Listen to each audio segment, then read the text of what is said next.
Let's go over some real basics. Describe what is a Delaware statutory trust. Pretty basic question. Well, yeah. So, I mean, it's essentially a wrapper or a type of legal entity that's established in the state of Delaware. In our context, the trust holds title to the underlying property or properties.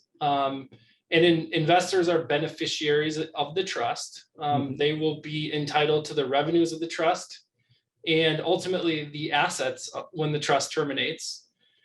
I guess the reason we care about this, the reason why we're having this conversation is because the IRS has blessed the DST structure for purposes of a Section 1031 exchange, meaning that the beneficiaries of the trust will be deemed to own an undivided interest in the trust held real estate. And that allows for a like-kind exchange under the Internal Revenue Code. So investors who own real estate and want to exchange it for another real estate interest and defer taxes can use a syndicated DST investment to do so.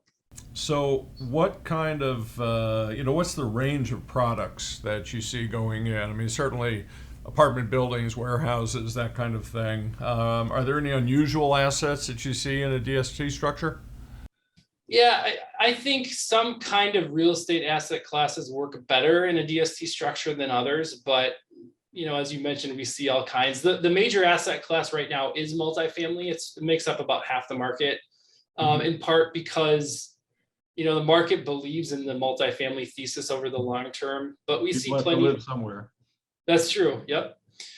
We see plenty of net lease, retail, industrial, office, self-storage. We are seeing hospitality come back into this space after being on the sidelines for a couple of years for obvious reasons.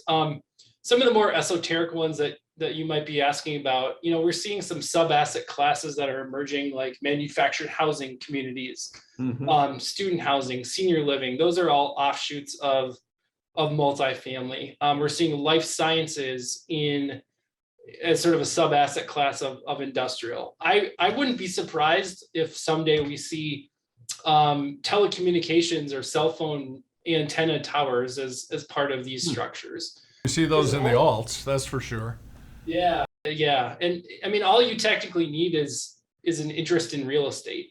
And I would say that any property that has stable positive cash flow and does not require major structural improvements would likely be a good candidate for a DST program. How about mineral assets, oil and gas, that kind of thing? Do you see energy properties being appropriate? We do, and there is sort of a limited sliver of the industry dedicated to that kind of underlying asset.